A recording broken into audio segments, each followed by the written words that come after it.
Hello? Is anyone there? Nobody.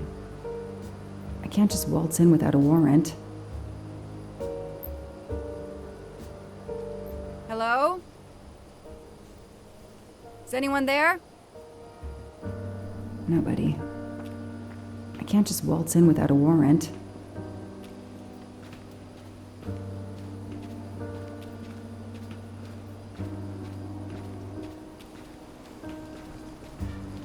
I need to see what's inside.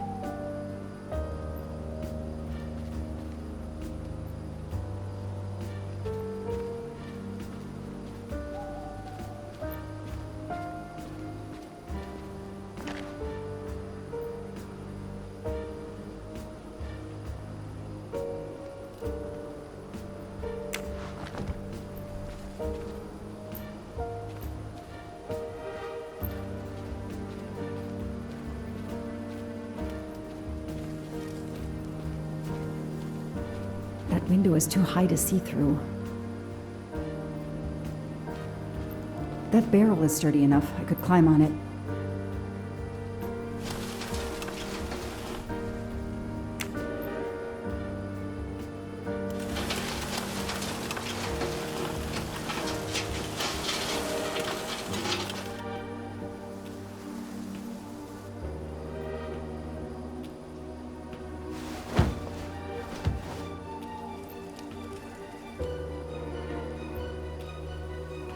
Ugh, an old hunting trophy, starting to molt.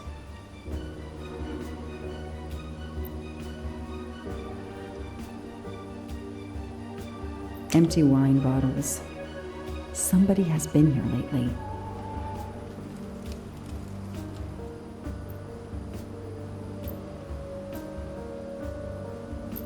It's Daisy's plush toy. If Fluffy is here, the kidnapper has been here.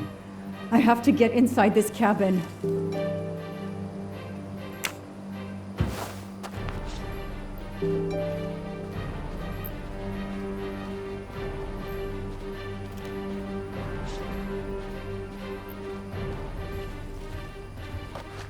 A maul for splitting wood. Perfect for attacking doors.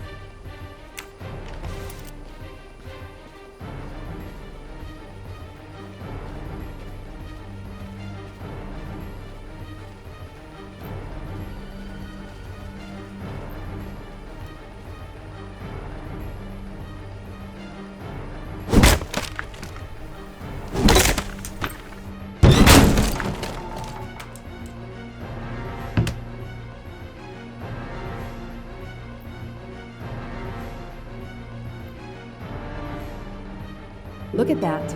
A broken door to investigate. No need for a warrant. Some people seem to have played here before.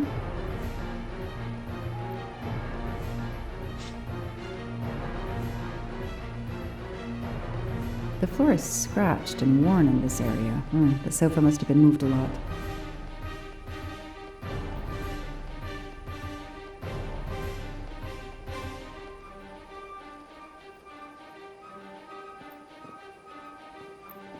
The stove is cold. Nobody's been here recently.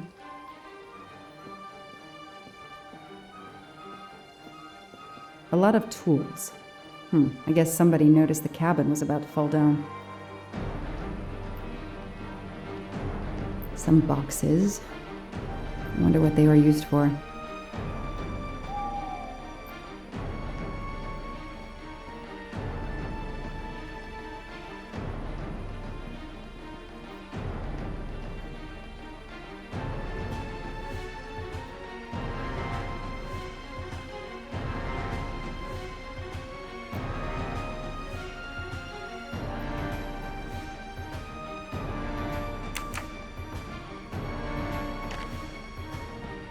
That's a woman's hairbrush. Did Suzanne actually come in here after all? That's a woman's hair.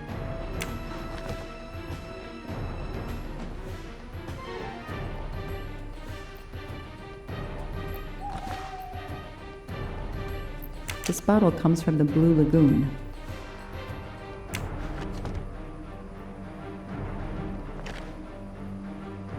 It's Fluffy, no doubt about it.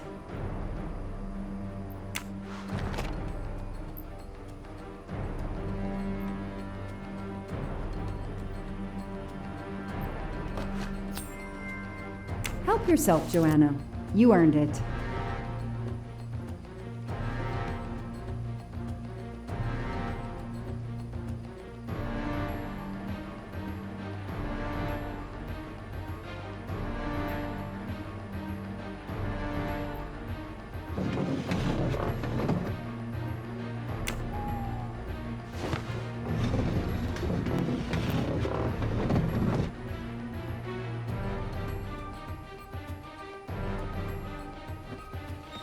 Damn, it's booby-trapped. If I move, it could go off, and that countdown tells me it wants to go off anyway.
Since I'm telling this story to you, Mr. Poirot, you should be able to deduce I didn't blow myself up. Let's see if I can remember how I defused the bomb.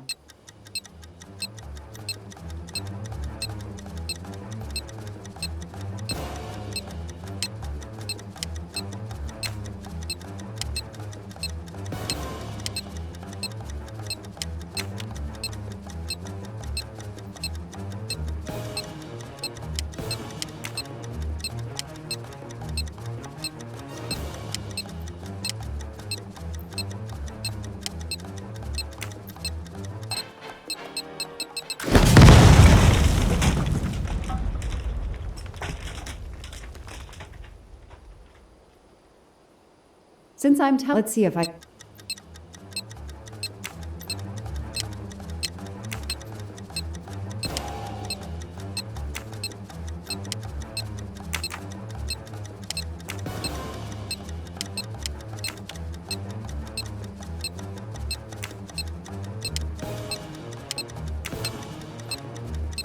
That should do it.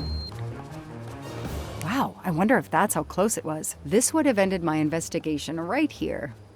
These rods are heading towards the canisters. It must be the trigger for the explosion. I smell a strong, sweet smell. Damn. I think these are filled to the brim with diethyl ether. Incredibly flammable. It looks like the kidnappers wanted to utterly destroy this place and whoever opened this hatch. A wooden crate? I have to open it.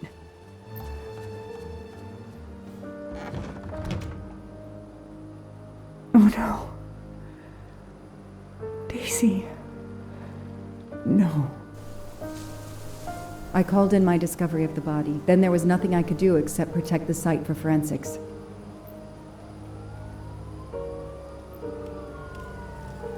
The forensics team arrived an hour later, cordoned off the cabin with crime scene tape, and went to work, looking for physical evidence, fingerprints, testing for fluids, DNA, any clues science can uncover.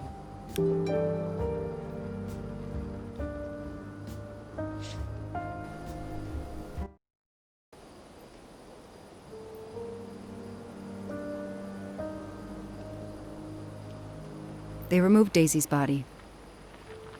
The autopsy would take place in the morning. But I had one more stop to make.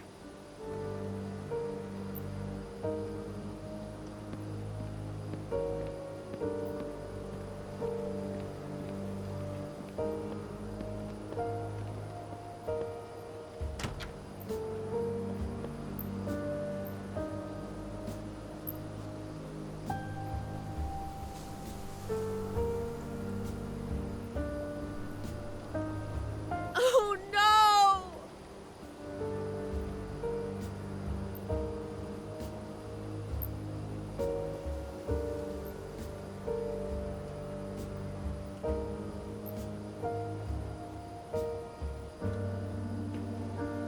That night, I swore to find the monster who killed that child.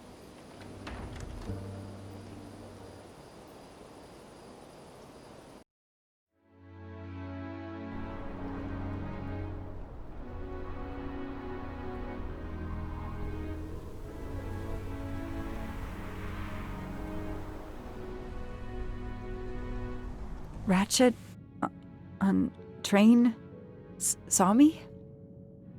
How? Daisy.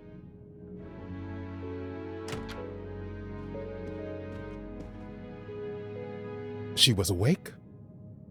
Then she collapsed again. I take the responsibility. She was weaker than I realized. Oh. Lie still while I examine you. Pupils dilated? I'm all right.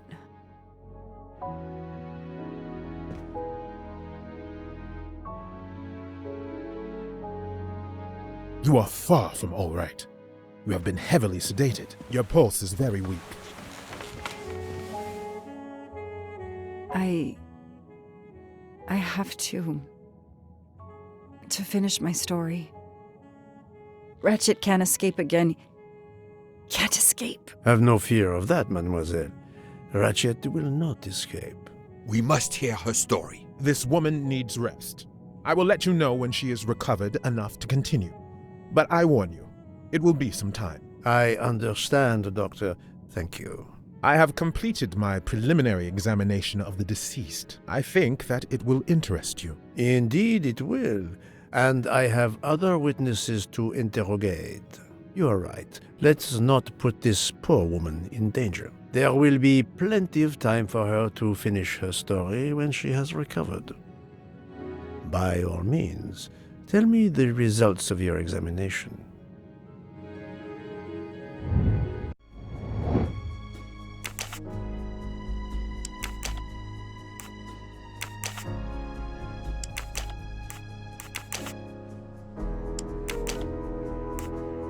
This is wrong, but I'm never far from the truth. My little gray cells did not let me down.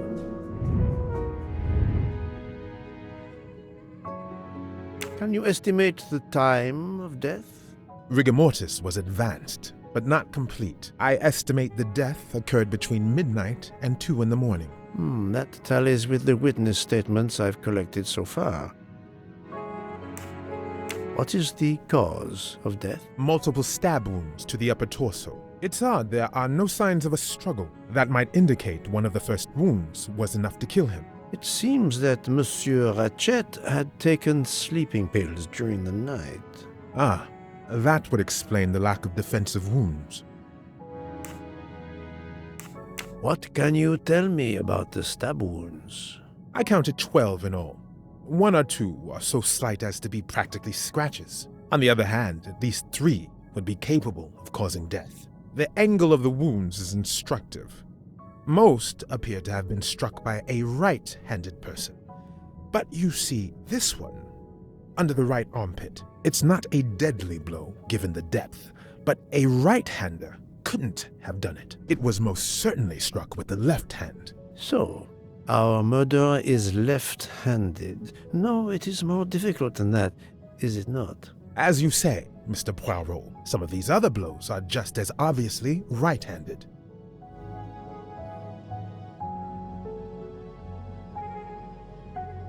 Do we have a first and second murderer, as the great Shakespeare would put it? The first murderer stabs his victim and exits left, turning off the light. Then a second murderer comes in the dark, does not see his or her work has been done, and stabs a dead body. Magnificent. You think so? I'm glad. It sounds to me a little like nonsense. Mr. McQueen and Mr. Masterman told me that Monsieur Ratchet didn't smoke. Can you confirm this? I can't say without a more extensive post-mortem. Thank you, Doctor. Excellent work under difficult circumstances. Please let me know when I may speak again with Mademoiselle Locke. Of course.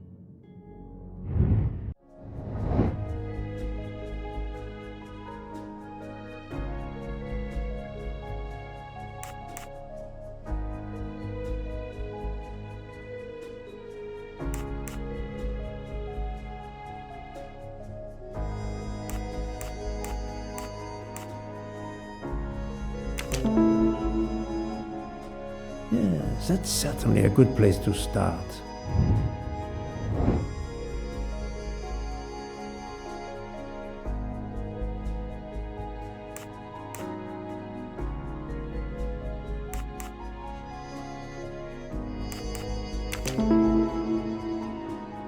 Yes, I have personally seen some passengers smoking. I just have to remember who they were.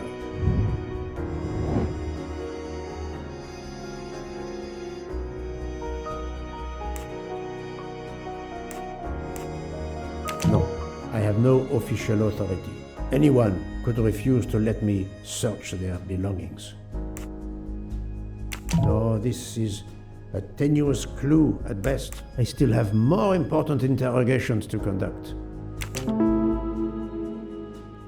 Yes, I suppose it's likely they will give me the list of who smokes what. That's the right answer.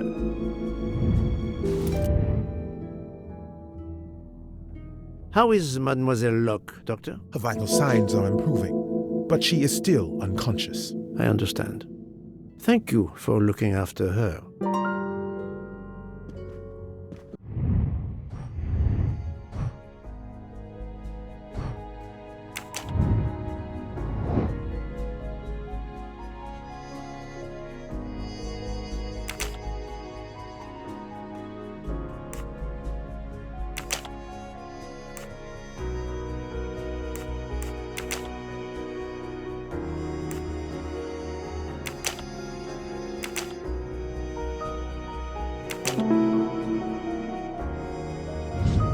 That was easy.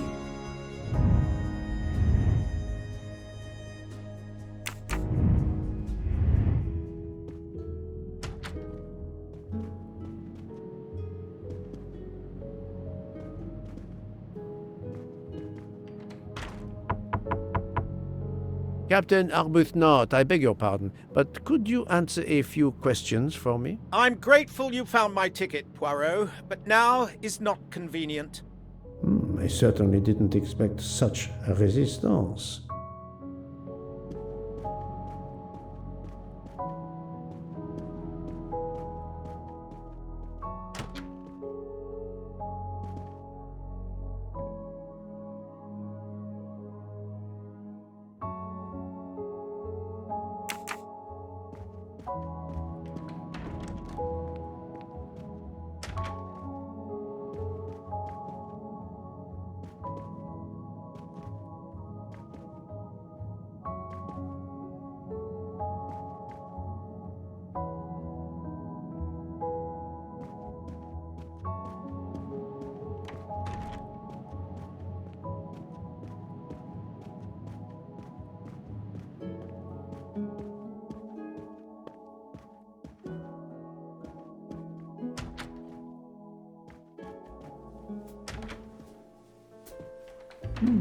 Most of the passengers pass by the bar during the day. They eat, drink, write.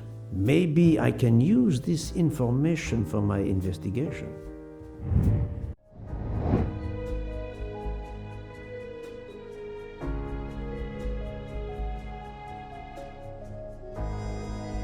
Right. Yes, it could work. He appears to be an observant young man and serves the passengers regularly.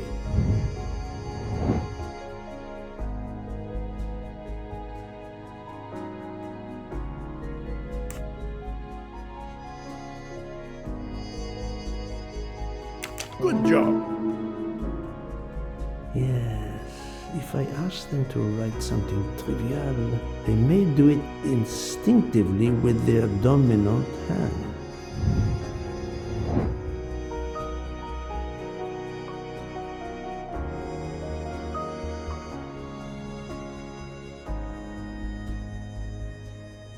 I do not think that's the right answer.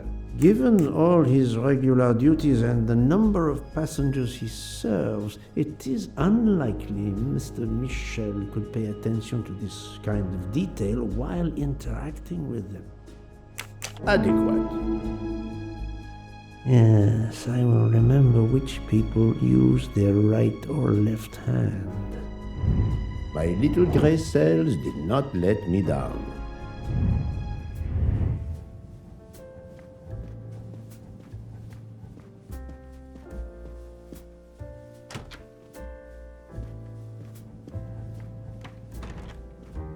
Monsieur Fauchet, may I disturb you for a moment? Of course. How can I help? It is, of course, about the murder of Monsieur Ratchet. Can you tell me your movements last night? I understand. Yesterday evening, I took a break at Vinkovsky station with Hotaru. We then went to our quarters in the staff accommodations, a section of the luggage car. Freya was there, reading, and I went to bed right after. Freya is there now, I think, and Hotaru is in the kitchen. They can verify my story. What time was this? 11:30 p.m. or a bit after. The snow is beginning to fall heavily. I see. Thank you. Can you write your address on this paper, please? You want to pay me a visit? Who knows, Monsieur Fauchet? He is right-handed, there can be no doubt. Are you a smoker? I'm trying to quit, but yes. I'm now down to just one pack of cigarettes a week. If you're looking for a heavy smoker, you should talk to Hotaru. Thank you, Monsieur Fauchet. I'll come back to you if I have more questions.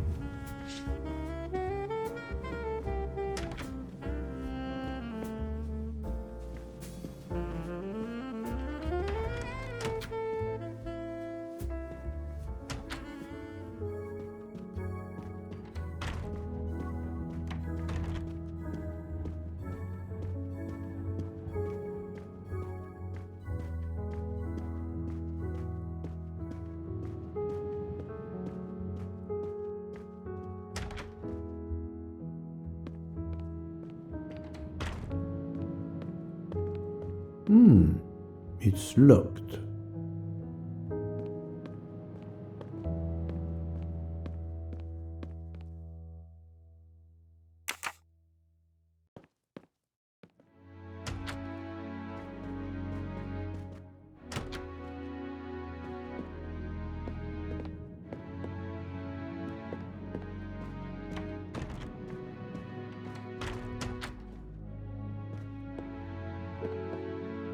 Ah, Monsieur Maury, would you have a few minutes to give me? I have some questions to ask you. Do I look like I can answer questions?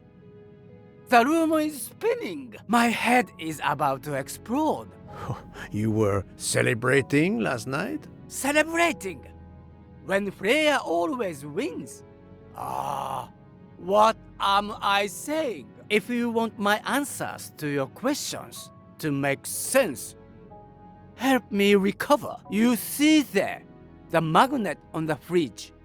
That is my special recipe. I call it my day after survival tonic. If you could make me my special tonic, I might survive long enough to answer your questions. Jean knows the recipe very well. He can help you with the preparation. Very well, Monsieur Maury. If I must, I must. I will make you your day after survival tonic.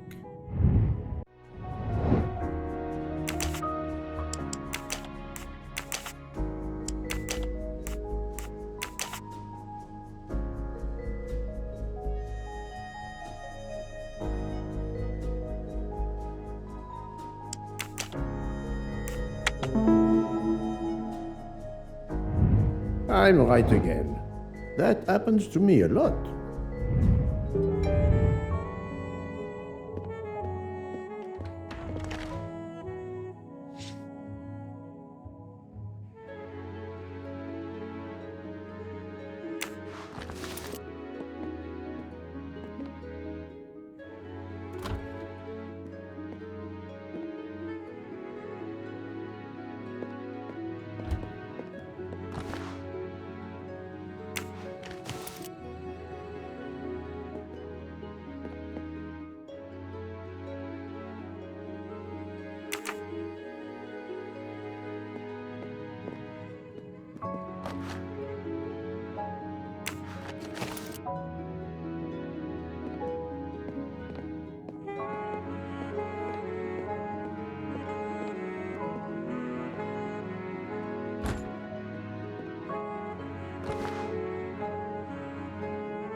Missing half of the tonic ingredients.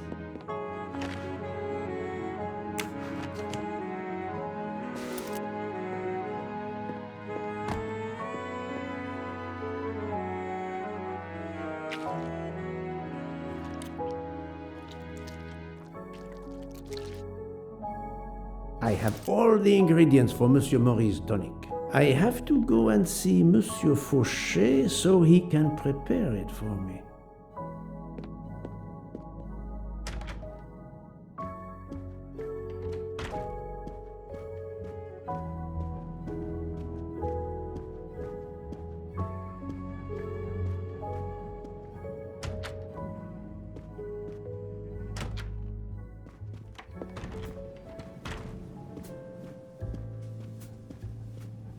Monsieur Fauchet, may I disturb you for a moment? Of course, how can I help? Monsieur Fauchet, I need your help to prepare a cocktail. What is this phrase? This is music to my ears. What can I fix for you? A mojito? A gin and tonic? Or perhaps a martini? Shaken, not stirred? It's not for me, but for Monsieur Maury. Ah, his day after survival tonic. Unfortunately, I know it well. Here is everything that was listed on the magnet. Excellent! I can take it from here. Mr. Poirot, I'm uncertain about the lemon juice. Is it half a lemon or a full lemon for the recipe? Half a lemon. I can't remember if Hotaru prefers it with ginger or without. Do you remember? I can assure you that he will want the ginger.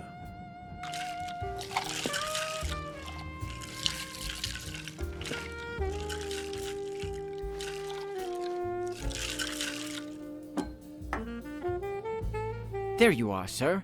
Hotaru will be himself again. Excellent. Thank you very much.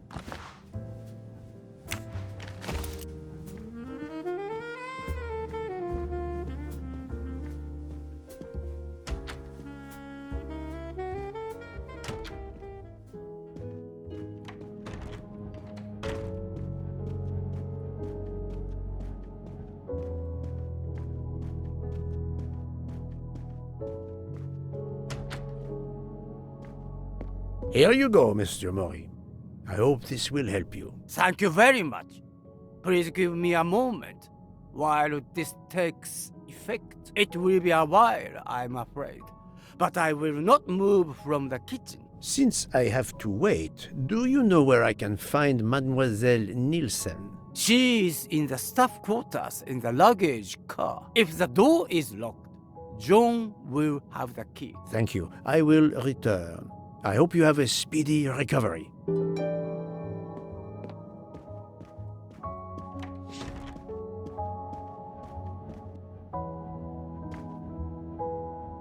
Monsieur Mori told me that you are the one who has the key to open the luggage car door. I will need it. Yes, that's right. Here it is. Please don't forget to give it back to me. I will not forget, Monsieur Fauché. I have a favor to ask. Could you visit the passengers who are in their rooms and explain there has been an error with their allergy and diet form? But, Monsieur Poirot, I made no errors. Of course not.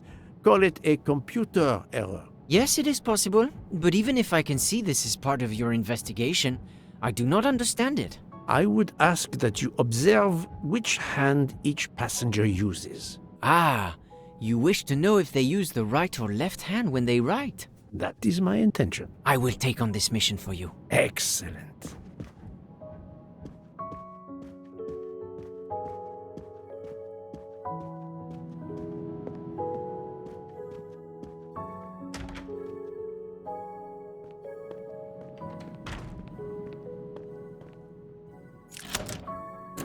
That's it. It's open now.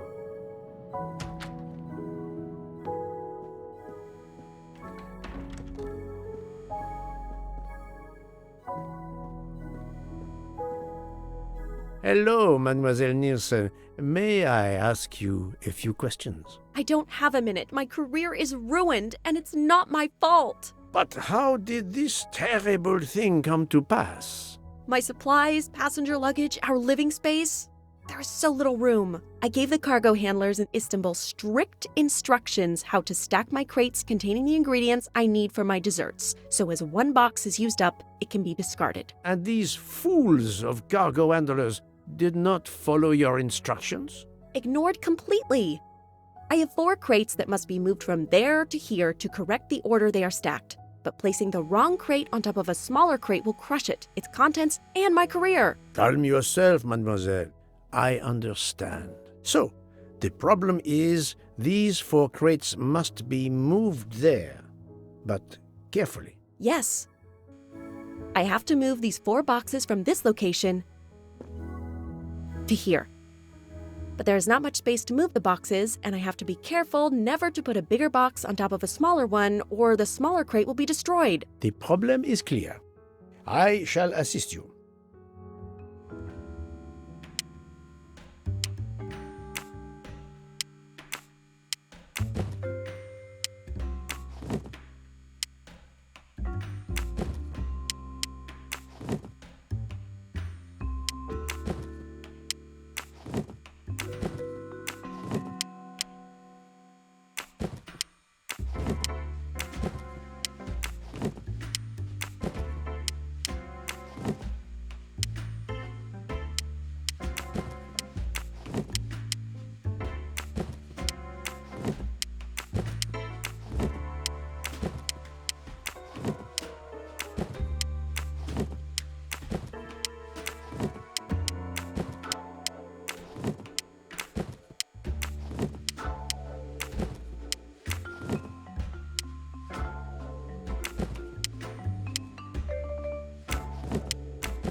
Et voilà! You are a lifesaver. Or at least a dessert saver. Thank you, thank you.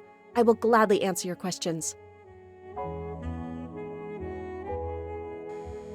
Can you tell me your movements of last night? Last night after dinner, I stayed in the kitchen until 12:15 a.m. Then I joined Jean and Hotaru in our quarters. Then all of us read quietly in our beds until we fell asleep. A very studious staff. However, Monsieur Maury doesn't seem to have followed the same literary pursuit as the others. And these rum bottles, do they have something to do with his hangover?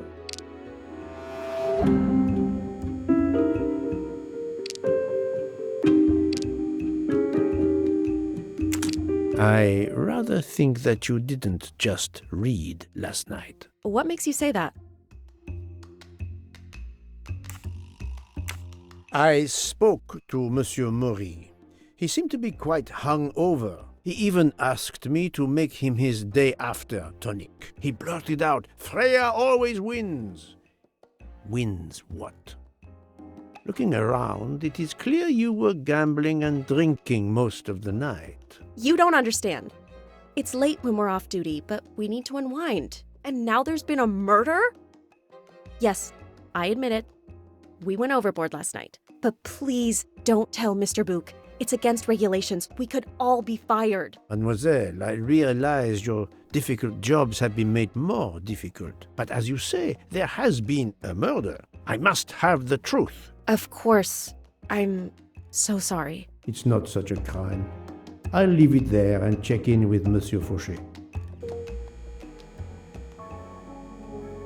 Would you mind writing your address on this paper? I'm asking everyone on the train for addresses, in case I need to contact them once they leave the train in Paris. I understand.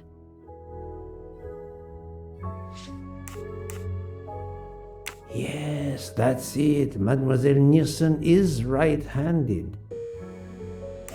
Do you smoke? No, I never have. Thank you. Thank you for your answers, Miss Nielsen. You're welcome.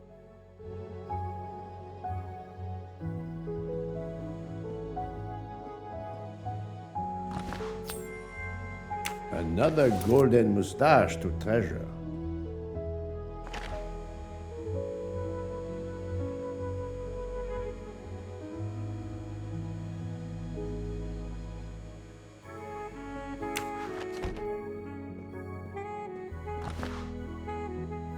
A deck of cards. I suspect they were reading diamonds and spades instead of books. Empty rum bottles?